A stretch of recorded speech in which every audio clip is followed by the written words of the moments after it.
Hello, everyone, and we are back today for day four of the Rising Matriarch Get to Know the Author webinar series. And today I have with me Laura Elizabeth, who's the compiler of the book.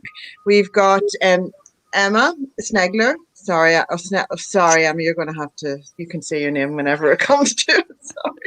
And Bonnie Collins and Sophalia are all joining us today, and you're going to get to know these amazing, divine women in just a moment. So, bye, girls. We'll see you soon. So, Laura, we're at it again.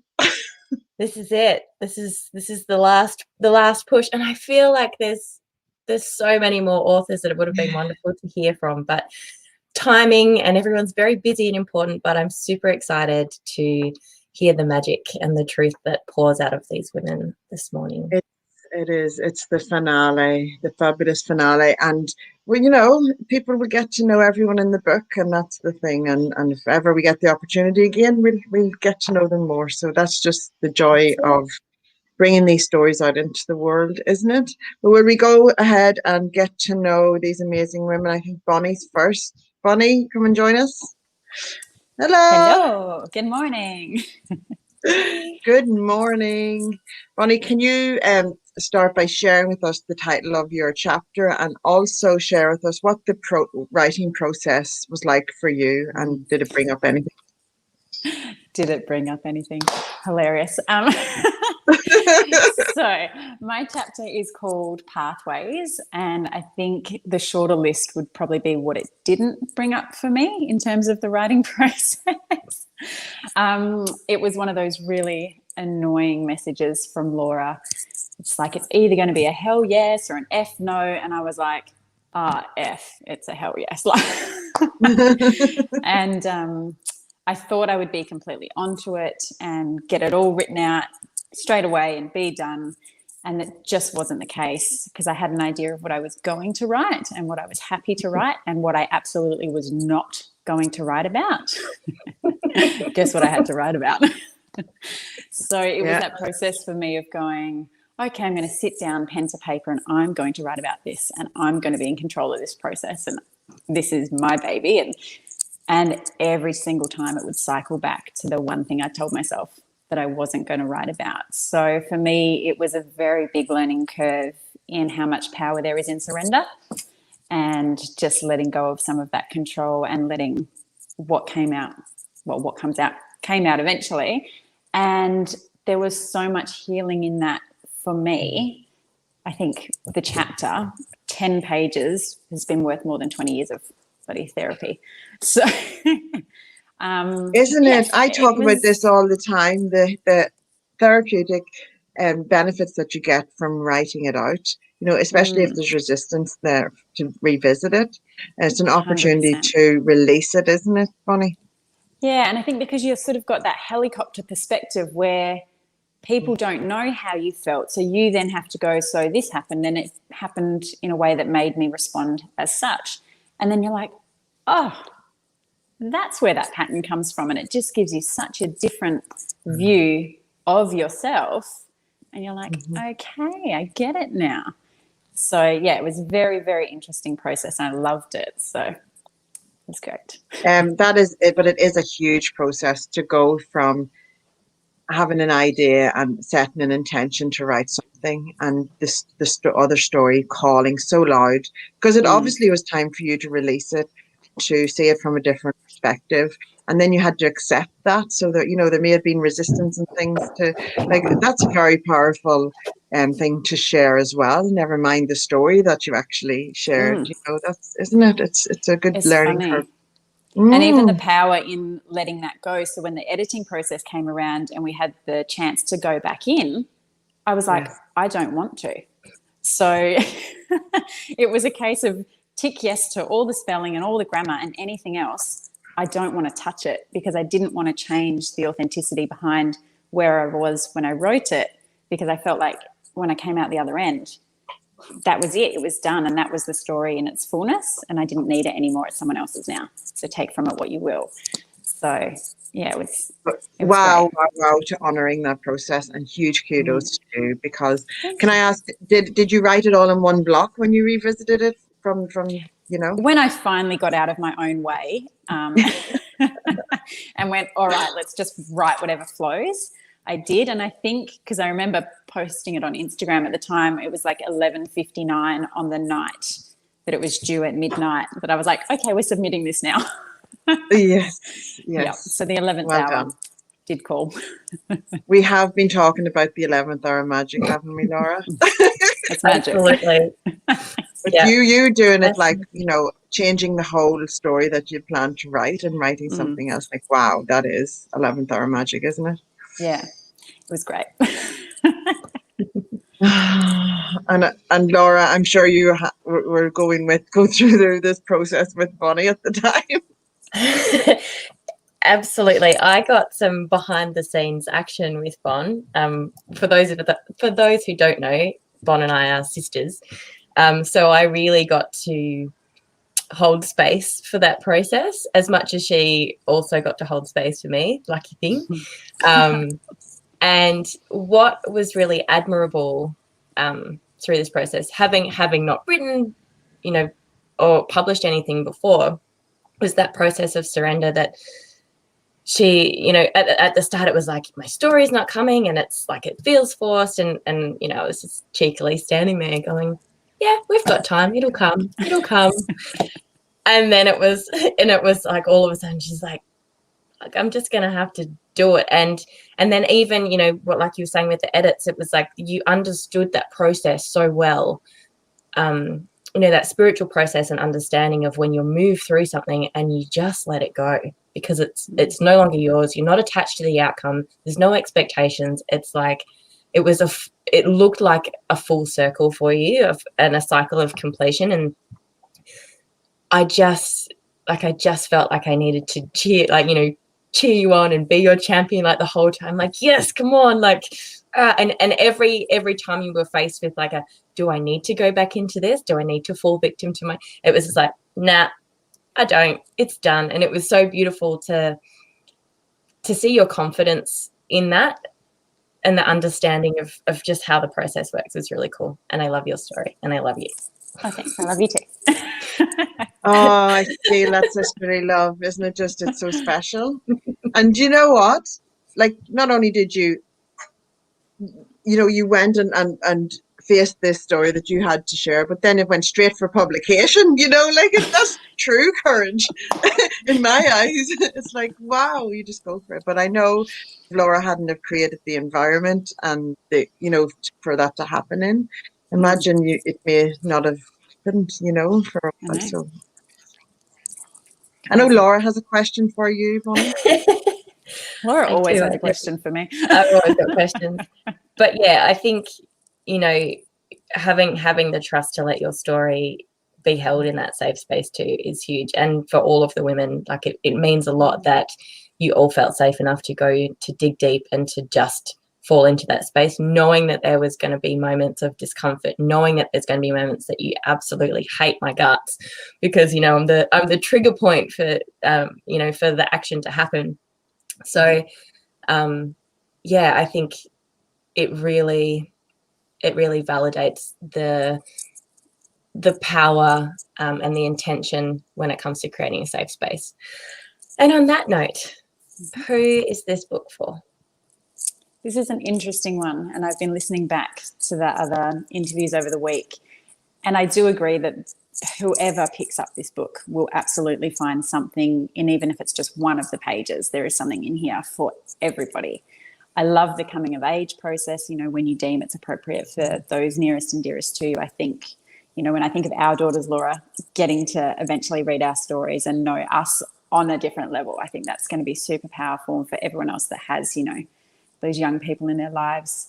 Personally, I think it kind of dawned on me in the wee hours at some point, for the men in my life, and I would hope collectively as authors, I don't think men get to connect with us in that deep thinking process without any interference. So if you were to have a conversation, for example, it's not going to be as real as raw as just reading on paper that is how she feels and how she got to here, and this is the process.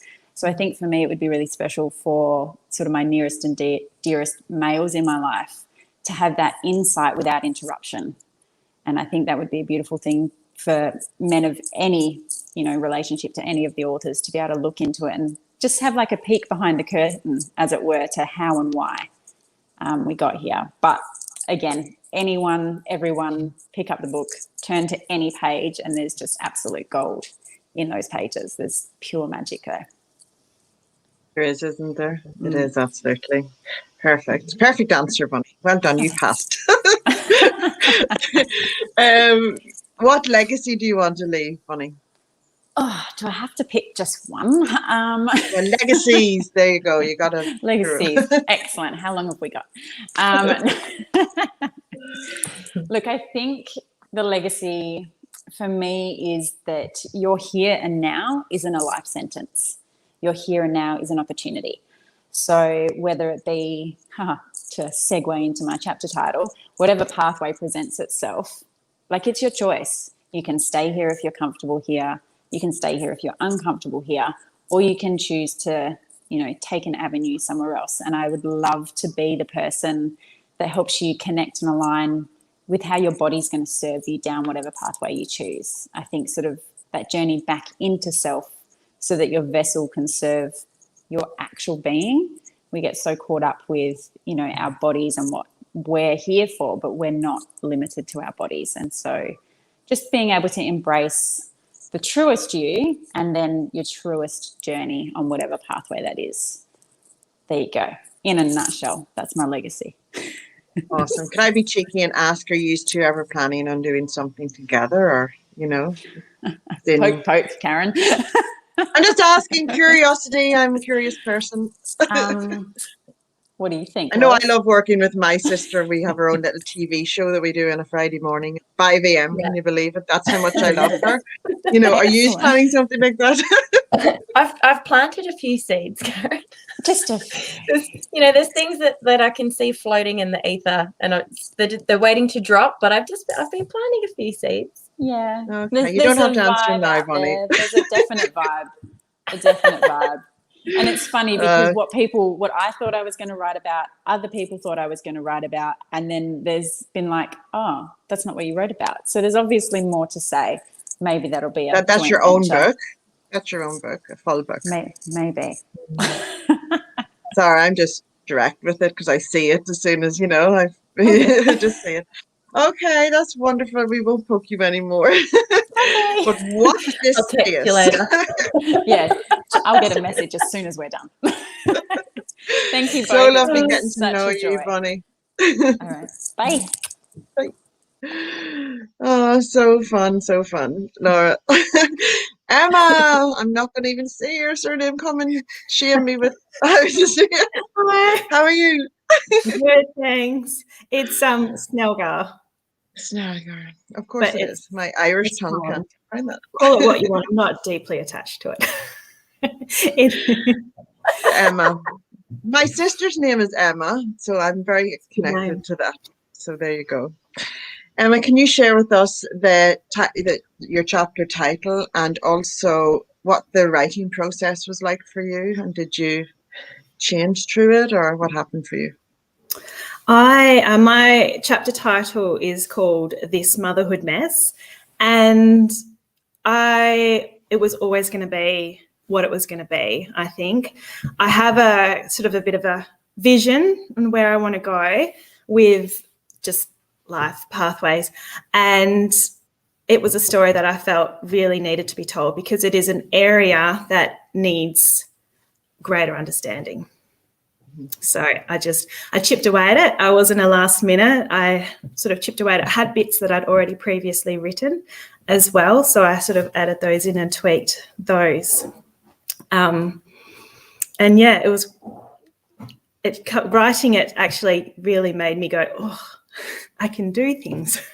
It helped a lot with the imposter syndrome as well. When I was doing it, I was like, actually, there's something here and I need to say this. So that was it was a good process. I enjoyed it. Isn't that it? Whenever the opportunity arises and comes and visits you, and you were already ready because you've already taken notes. You were ready to share this story. You just needed the opportunity to do so, and doing it alongside other people. Do you feel that that helped you to make it happen?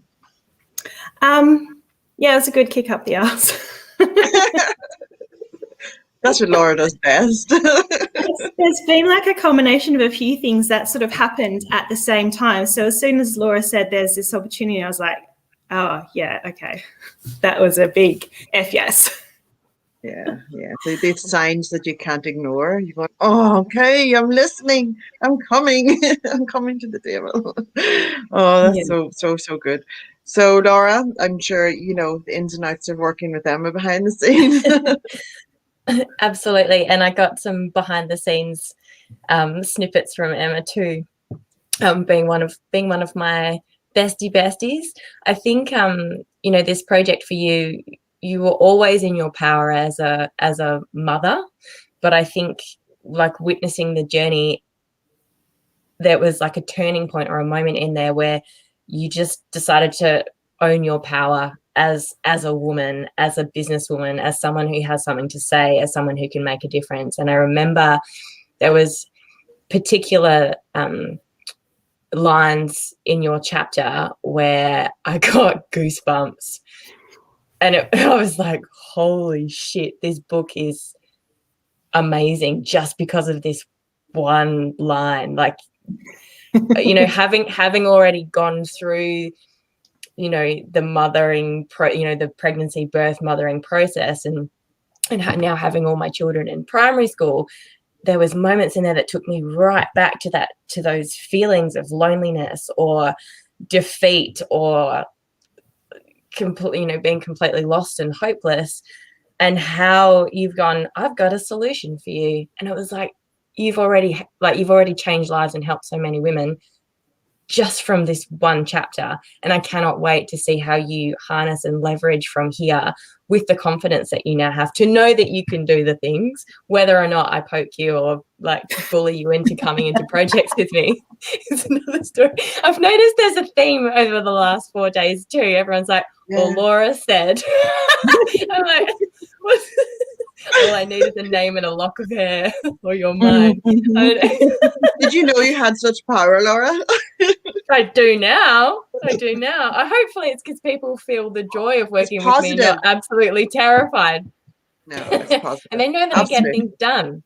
I think that's kind of what it comes down to.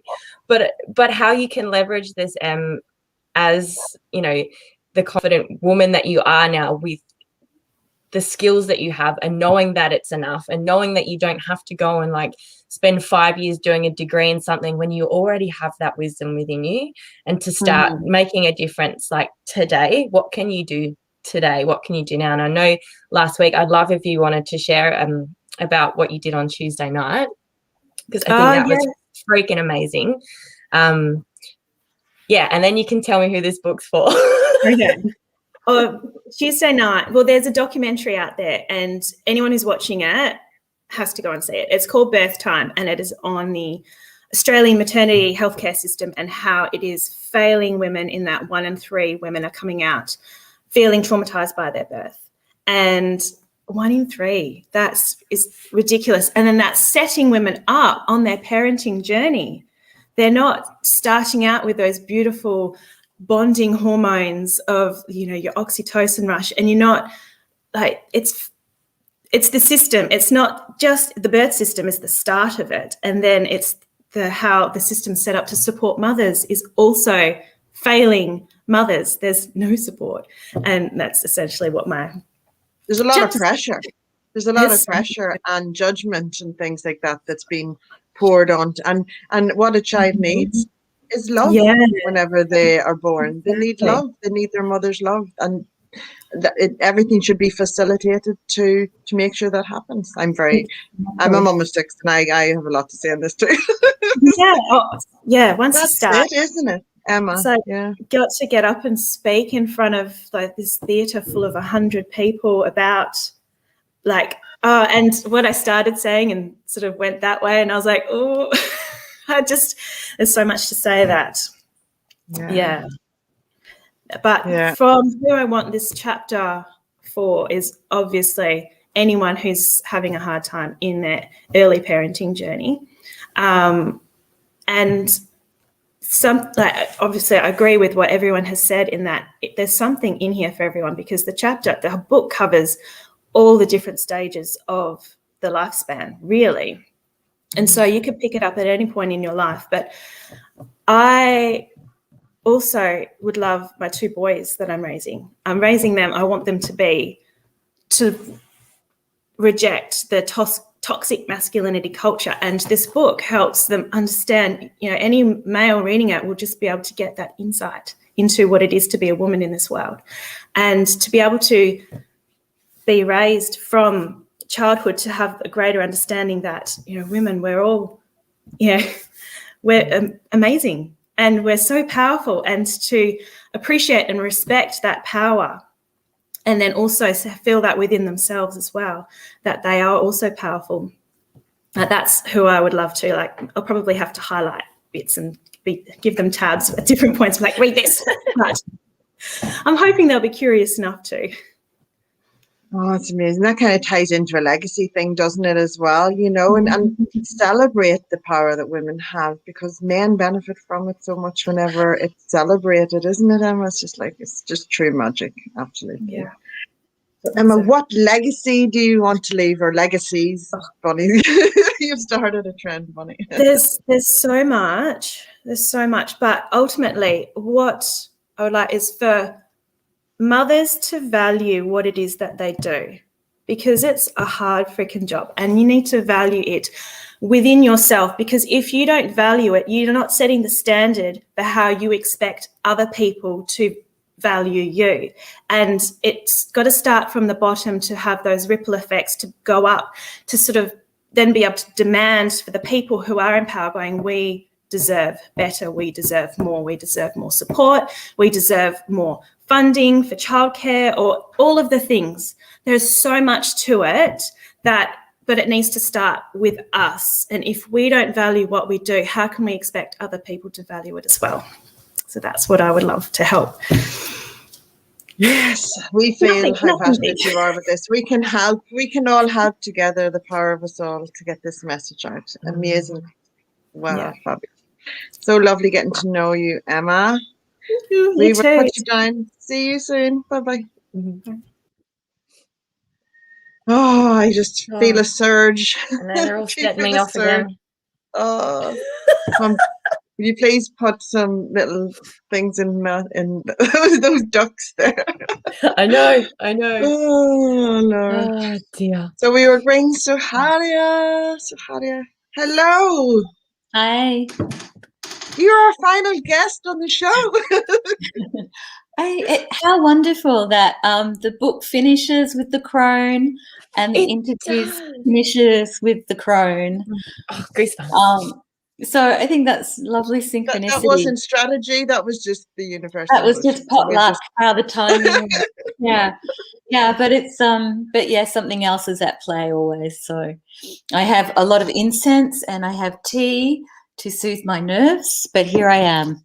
Beautiful. I was watching you backstage, and all I seen was smoke going up around you. I was like, you okay? Oh, I just know it's beautiful essence. Yeah. The dreads are full of geranium and lovely, calming essences. Beautiful. So, Halia, can you share with everyone the title of your chapter and what the writing process was like for you and what it brought up? The chapter is called Cycles and Gateways of Initiation, Feminine Initiation, and it fell out, it just fell out. 4,000 words fell out in 2 days. I think 2 weeks after I said a hell yes, and it just, I had 4,000 words. So it was actually, the hard thing was to cull it.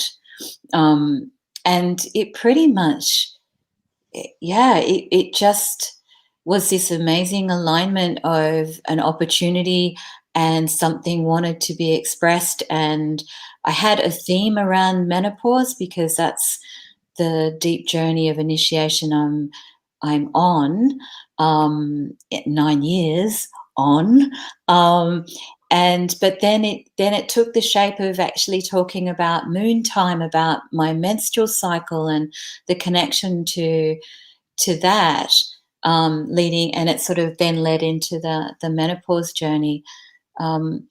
So it was really fascinating that in some ways, though, because it was done and it pretty much stayed true to its original form, I kind of had a big tick. It was like, yeah, I've done that. Good. Right.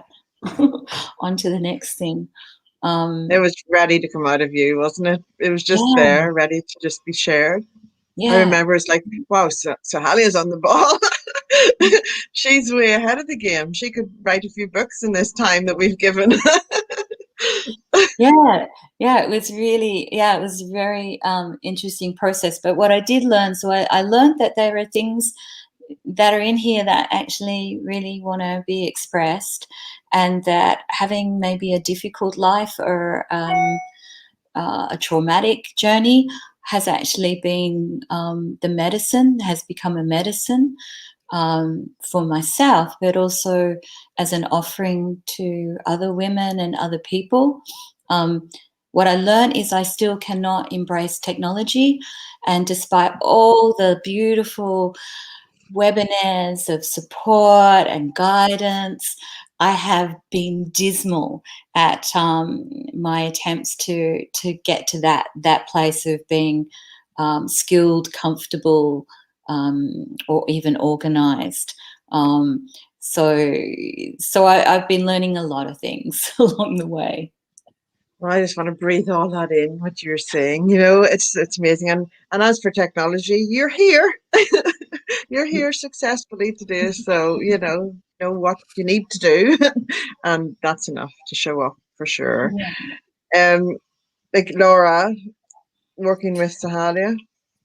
Look, I think you were actually one of the first to jump in on this project too, and I know we've sort of rubbed shoulders over the last 5 or 6 years, and you've always sort of been in my awareness. And when you were like, I think this is for me, I was just like, yes, like I get to just sit in that beautiful energy, and that it was so beautiful. And then, like you say, it was like maybe 2 weeks, and I think you sent a message and you're like, I'm gonna sit with it tonight and see what comes forward. And then you were like, it's done. It's like, wow, this is amazing. And so yours was the first chapter that I got to read as well, because obviously I dove straight into it, and it gave me so much hope. I'm so emotional. It gave me so much hope for the project overall, and I was so excited. And it's so interesting too. It was the first chapter that came through, and it's become the last of the book. Yeah. But it gave me so much hope for this project as a whole, and the power and the emotion and the journey that we can take women on. And I love your contribution. And I also love that technology has been, a bit of a blunder at times, to the point, even when you've reached out to me and then it's not working for me, when I'm going, why is this not downloading, or why is this? And it always seems to be with your thing. Yeah. However, over the weekend when you went to the festival and you were connecting with real life humans, that's where your magic is. Like, that's how we share your voice, through real human contact and sharing and loving in the way that you do. And we don't need technology in order to do that, Sophalia. Like, you have so much in you to give, and such a beautiful voice that needs to be shared, and wisdom that needs to be shared, and a perspective that many of us don't have. And you don't need technology for it. Like, find your way of doing it, because it's absolutely beautiful, and people respond, and they know you and they feel you, and that is why you are so loved and adored in this community. So thank you. Thanks, Laura. Thank you. But I do actually really want to find a way, because I know that's a way of getting, it's the world we live in, and and it's a beautiful platform for reaching a lot of people, and it's a practice, and that's it's like that hand holding of like, the more you practice, the more skilled, to do an event like for dancers, I couldn't do that. It took me 5 hours to do an application to be a presenter at a women's festival. Now it takes me half an hour. So it's just that Little I have steps. to move at the pace that I can. And that's okay. It's like we've had an exclusive here, getting Sophalia on the internet. So we get to get you on here. This is an exclusive we're ending on. Absolutely. But yeah, that's it. It's like baby steps, and the more you do it, or the different, trying different platforms, or whatever it is, or just timing, just divine timing. Who do you recommend this book to? I think I pretty much concur with every sister that has been interviewed, and not really a lot more to add, because I think I think of the 13-year-old girl that was really struggling and really didn't want to be in this world, and found being alive very painful. And if she'd been able to pick up this book and know that it would be okay, that somehow you to hear all the diverse stories, and to know that I wasn't alone in the sensations I was having when I was that age, that would have been so helpful. And the same for women who are in this invisible place of being an aging woman in a society that makes us invisible or unvaluable.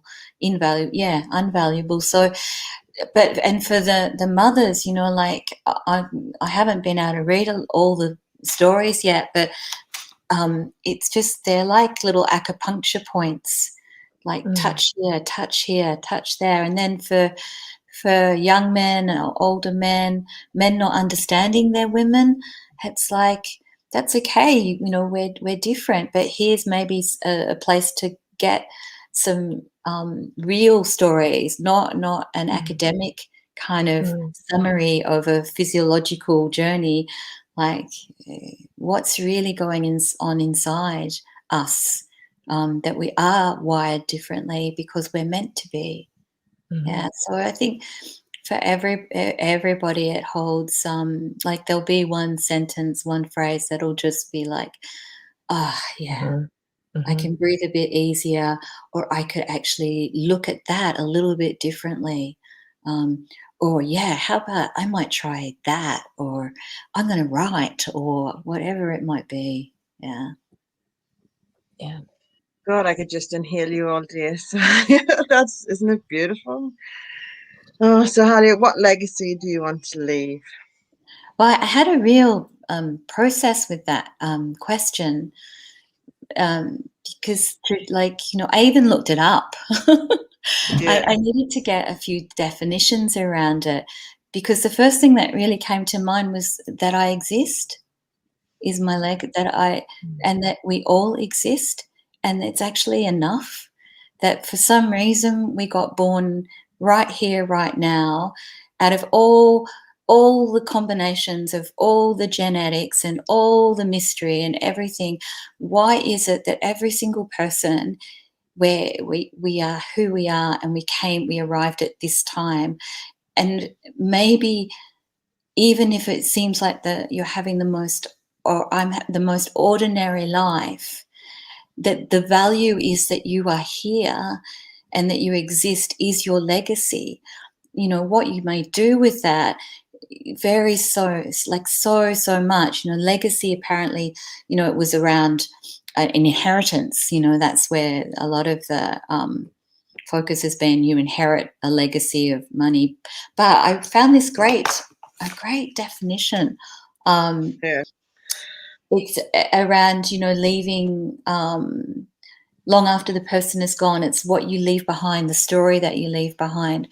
So I think the core things were, there's a beautiful theme from a women's group around living your best life. and defining that for yourself. So, I look at you, Karen, and I look at you, Laura, and see, that you have an unstoppable energy, and you're raising children. I can't even comprehend what you two women are doing in this world, and that's right for you. But it might be that for somebody else, that not comparing that I have to become or be or do, or I'm somehow less, my legacy is less than, simply because I might be just that mother or that cleaner or that person. That is, sometimes the wisest people are the people that are sweeping the floor and mopping the shop. And the people that are sitting on the pretty cushion in the gold and stuff are the most superficial people you can meet. And they leave a legacy of trauma and damage. So not to underestimate that, because just simply because you're here, and if you are living your best life and your most authentic life, then that is, that's enough. Yeah. I love that. Can I give her a cup? Reminds me of the quote, and I actually don't know where it came from, so I do apologize, but it's the quote is, "You are here, therefore you matter." Yeah. And I remember I've come back to that so many times through, years of challenge, having challenging times and challenging moments. And it's like, what is the freaking purpose in all of this? Like, why can't I do that? Why can't I get out of this cycle? Or why am I struggling? Or why? It's like, you're here, therefore you matter. Yeah. Silences the brain immediately. Yeah, that one kind word that meant that person didn't go home and self-harm, or that person thought, hey, actually I can do another day, or I can change this, or like just that living example of being an embodiment of love and kindness, and to yourself first, but to others.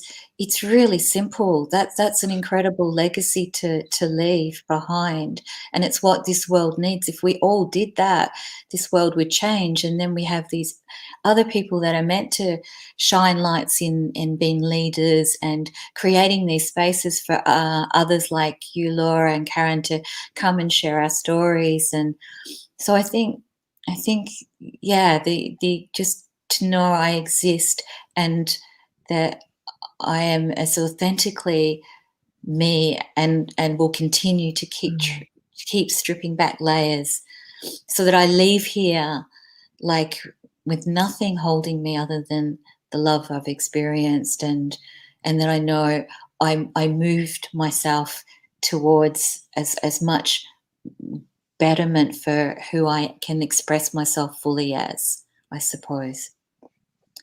I don't know. The words of wisdom, keeping it real. Beautiful, beautiful. And a huge apology to the person that Laura just plagiarized. I know, right? I'll find it. It was so important in that was shared in the moment, and I actually want to know who's. If you find it, please share it with me. I'll find it. Who did that code? Sophalia, an absolute joy. Thank you so much for coming and sharing your wise words, wise essence as well, but your energy, beautiful. Thank you so much. I'm going to bring Bonnie and Emma with us up to us. See us all together on the final show. Thank you so much, everyone, for joining. And Emma, I forgot to mention that you done such an amazing job at the launch, organizing everything. Thank you. Amazing job. Such a good job. Nice. Yeah. Laura, do you have any final words to everyone watching this, whether they're watching live or watching the replay? Look, if you have caught these last few interviews over the past few days and connected in with the authors, I hope that it has given you even more insight into the inner workings of our intentions and our souls. And I hope it gets you hungry for more stories and tuning into these beautiful women and everything that they have to offer, because they, just by existing, thank you, Sophalia, they are changing lives, and we all need a bit more of that. So thank you. And thank we you, need that on our Karen. graphic. Yeah. Don't we? We need that just by existing. We are, you know, we're leaving a legacy. We'll have to get that on your own graphic, Sophalia. That's so important. So important. Wonderful. All right. Thank you so much, everyone, for watching. And thank you, ladies, for joining us. I'm just going to end the broadcast.